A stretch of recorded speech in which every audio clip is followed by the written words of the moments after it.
ওই দেখো, দেখেছো? দেখো দেখো দেখো দেখো বন্ধুরা, এরকম জ্বালাতন চলে এসে কথা শোনো। মিমি আমাকে বাড়াবাড়ি হচ্ছে, মারবো কিন্তু মানে আমি চলে বন্ধ কর বন্ধ কর বন্ধ কর। আমি পাপাকে ফোন করছি কিন্তু। তুমি আমি বসে আছি দুজনে, তুমি বলবে আমি শুনবো। আহা, কফি আর আমি, আর সেই সাথে সন্ধ্যাবেলা। তো চলে আসলাম বন্ধুরা আবার আরেকটা নতুন ব্লগ নিয়ে। এটা গতকাল সন্ধ্যাবেলার কফি মুহূর্ত তোমাদের সাথে শেয়ার করলাম। আর দেখো, রাত্রিবেলা বলেছিলাম লুচি হবে, তার সাথে সাদা আলুর একটা চচ্চড়ি করছি। এটা আমাদের বাড়িতে সবাই খুব ভালোবাসে, লুচির সাথে সাদা আলু চচ্চড়ি একদম ফাটাফাটি জমে যায়। আর সেই প্রসঙ্গে বলি, আমার মা না এই সাদা আলু চচ্চড়িটা অসাধারণ বানাতো। আমি এরকম সাদা আলু চচ্চড়ি মায়ের মতন আর কারোর হাতে খাইনি। তো যাই হোক, লুচি ভাজছি, কিন্তু কি হয়েছে বলো তো, আজকে একটা চাপ হয়ে গেছে। চাপটা কিছুই না, আজকে আমার ময়দাটা মাখার সময় না একটু বেশি নরম হয়ে গেছে। ময়াম খুব ভালো করে দিয়েছি, কিন্তু কি বলো তো, একটু জলটা বেশি পড়ে গেছিলো, যে কারণে এত নরম হয়ে গেছে, লুচিগুলো কিন্তু ঠিকমতো ফুললো না। তো যাই হোক, মিমির জন্যই লুচি আর সাদা আলু চচ্চড়ি করা। তো মিমি তো খুব খুশি। আর আজকে ষষ্ঠীর দিন, জামাই ষষ্ঠী বলে কথা, কিন্তু মেয়ে ষষ্ঠী করতে হবে, মানে মেয়েকে নানান রকম ভালো ভালো খাবার বানিয়ে খাওয়াতে হবে। সে যদি কখনো জামাই আসে, আমার মেয়ে যদি বিয়ে করে, তখন না হয় দেখা যাবে। আর সবই তো ছেলেদের জন্য, ভাইফোঁটা, জামাই ষষ্ঠী, এবার মেয়েদের জন্য কিছু শুরু হোক। তো এবার চলো দেখে নিই আজকে রবিবার কি রান্না হলো। ডাল, পটল ভাজা, আলু ভাজা, আর এটা হচ্ছে কালকে সুন্দর সাদা ফকফকে মাছের তেল দিয়েছিল, সেই মাছের তেলটা ভাজা করেছি আলু পেঁয়াজ টেয়াজ দিয়ে। আর এটা মাছের ঝোল। বাইরে কি মেঘ করেছে, প্রচন্ড মেঘ করেছে, কালো হয়ে গেছে আকাশ। আর মিমি তো গেছে হচ্ছে বিউটি পার্লারে, গেছে একটু আইব্রো করতে। এই বৃষ্টির মধ্যে মেঘ করেছে, এর মধ্যে বেরোলো। আমি বারণ করলাম, কথা শুনলো না। ওই যে আসছে দেখো, হ্যাঁ বৃষ্টির আগে চলে এসেছে। আমি ভাবছিলাম কী করবো, ওই যে ওই যে এই যে ওই যে ওই যে ওই যে দেখো, ওই যে ঠিক আছে, গেটটা খুলি। আমি ভাবছিলাম যে কী করবে, বৃষ্টি নামলে আমি আমি আমি জানি আগের দিনকে আমি ভিজেছি, ও আজকে ভেজার ধান্দা করছে।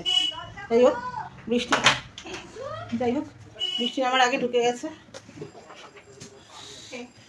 চলো দরজা খুলে দিলাম। আবার গেলে দোকানে, ও শ্যাম্পু করবে, শ্যাম্পু আনতে গেল, শ্যাম্পু ফুরিয়ে গেছে। কিছুই না, যতটা টাইম বাইরে থাকা যায়, মানে বৃষ্টি ভেজার ধান্দা, বুঝলে তো। মানে আগের দিন মা ভিজেছে, আজকে ওকে ভিজতে হবে। আমি যা করবো ও সেটাই করবে। এটা আজকে না, এটা ছোটোবেলা থেকে ওর একটা টেন্ডেন্সি আছে, মা ওটা করেছে আমাকে ওটাই করতে হবে। মানে বোঝো তাহলে মায়েদের কত চাপ, কত বুঝে শুনে মায়েদের চলতে হয়, তাই না?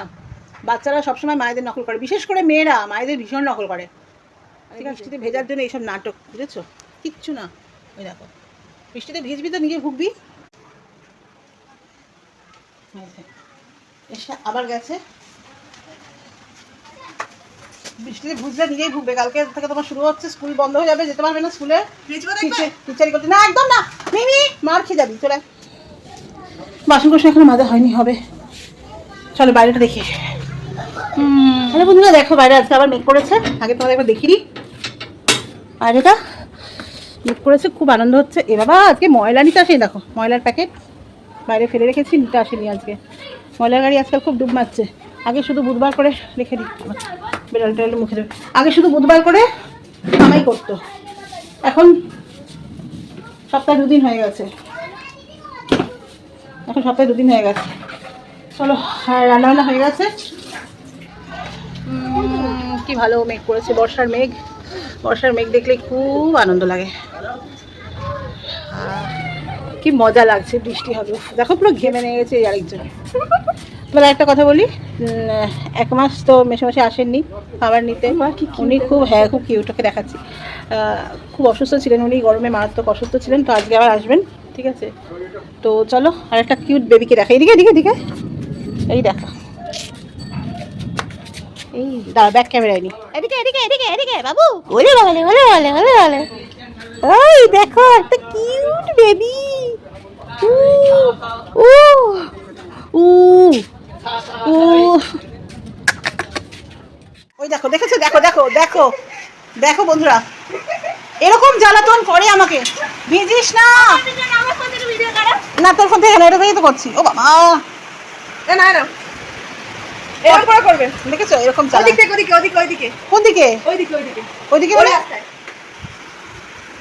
ওর ফোনে করতে হবে ভিডিও।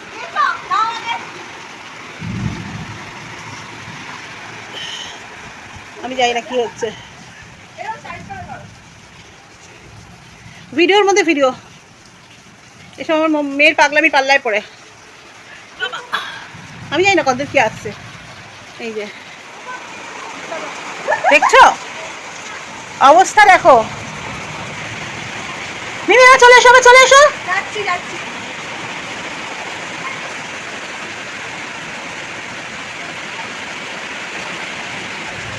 হয়ে গেছে, চলে আয়। বাবি চলে, মিমি আগের দিন মেঘ ডাকছিল না, আপনি চলে এসো, কথা শোনো। মিমি আমাকে বাড়াবাড়ি হচ্ছে, মারবো খেতে পারে আমি, চলে আয়।